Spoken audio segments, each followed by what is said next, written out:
kind of thing that could start riots.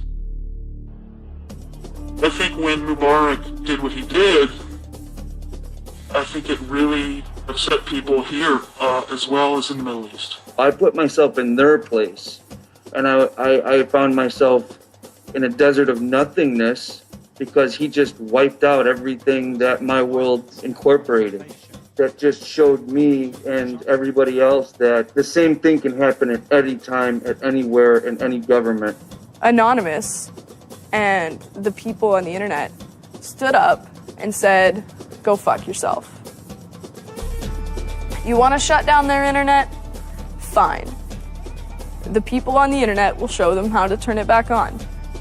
A lot of my friends helped with encryption, helped people on the ground in those countries validate SSL keys and certificates, and really showed them how to subvert their government and become free. And then Telecomics started to tweet connections to the internet, dial-up connections. In Egypt, the care package we put together included some kind of our comms information, the ham radio and dial modem details. In total, we helped coordinate and run about 500 dial-up modem lines. We also Googled up treatments for tear gas and other kind of basic medical treatment and found folks who could translate that into Arabic. Sort of put this together in a nice one-page PDF and fax, and off it goes. President Hosni Mubarak has decided to step down from the office of President of the Republic.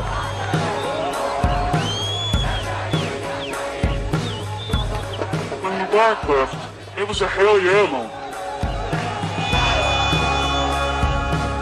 People can rise up, people can make a change. And I think for a lot of people in America, it was the first time they had seen people rise up and take down their government and say, we're sick of this shit. We're sick of the oppression. We're sick of living as slaves to your power. We had Egyptians come thank us as we're doing this stuff, and I said to them, like, look, you guys just get our back if stuff goes down here. It's a revolution that was facilitated by the internet, by Facebook and by Twitter. Not caused by it. I mean, 50 years of dictatorship has caused the Arab Spring. But the internet has certainly been helping. Although it was awesome and it was one part we were fighting for me it was quite clear that it's not the end of the story. That it's not suddenly changing into rainbows and nine cats or whatever, but that we now have to watch even more. Suddenly on February 5th, Financial Times article comes out that we all see. It's quoting this guy named Aaron Barr, who's the CEO of HP Gary Federal, which is an intelligence contractor. And Aaron Barr is telling his Financial Times journalist, Joseph Min, that he's been secretly monitoring the AnonOps server where all this is going on, and has done so for several weeks, and using his own custom brand of information operations techniques, has managed to identify the alleged leadership of Anonymous, including 25, quote, lieutenants, unquote, some sort. We have to see this document. Everyone wants to know. We don't need to destroy him. We don't need to destroy his company. So they get it. It was unbelievably easy to get into that network. Now, to put that in hacker terms, Anonymous is a hornet's nest. And Barr said, I'm going to stick my penis in that thing. The HB Gary hack brought about 70,000 emails. Probably the most important ones had to do with a proposal that HB Gary had already formulated. It was packaged up as a nice PowerPoint presentation, kind of act as privatized agent provocateurs, where they were going to discredit WikiLeaks. HB Gary was proposing submitting fake documents to WikiLeaks, and then when discovered as fake, the error could be called out and it would discredit WikiLeaks. Right. So there's a lot of specifics I can't talk about. So let me try to answer that though in a general sense.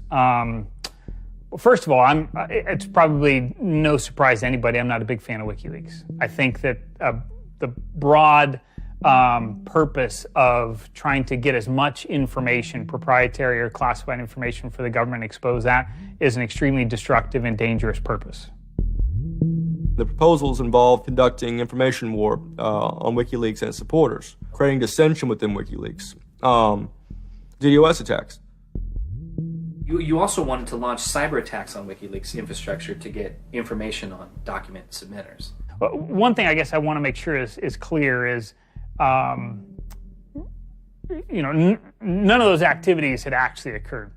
In business, there's, when you start proposing or thinking about an idea, there's a brainstorming phase. And somebody says, well, what could we do? What's theoretically possible? Well, still, this was an idea. This was proposed. This was something that you thought about. Right. They also wanted to go on a campaign kind of targeting Glenn Greenwald, who's a reporter for Salon, who's an outspoken kind of critic of the government and supporter of WikiLeaks. It seems like you're trying to attack a journalist here. Yeah, and I don't want to talk too much more about Glenn Greenwald, but other than, what I previously said is, there was never an intent to attack journalists. Not on my part. I guess I should say, I should generalize that and to say that, I would never just outwardly attack a journalist, other than if I felt that there was a journalist in my mind that was acting unethically, that's a fair game for having a public discussion about. They were walking a very fine ethical line at points, and in many cases, the mass opinion is, no, they stepped well past it.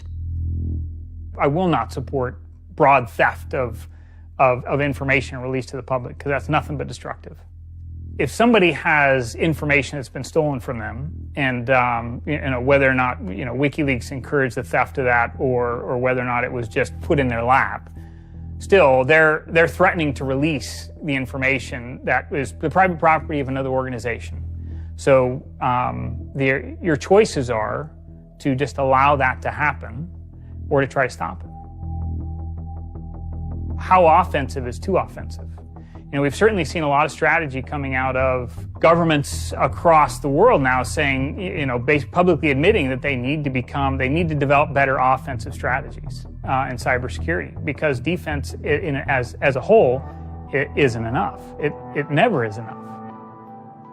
In the court of public opinion, that took H.B. Gary quickly from being a perceived victim to being a perceived villain themselves. It was becoming harder and harder to distinguish the good guys from the bad guys. And then, kind of seemingly out of the blue, there was something by the name Lulzsec that sailed into the seas. Lulzsec, it's sort of a group, mostly from Anonymous, who, large part of the same people who hacked H.B. Gary. And they decided to form this little group and just carry on operations sort of outside the purview of Anonymous for a while.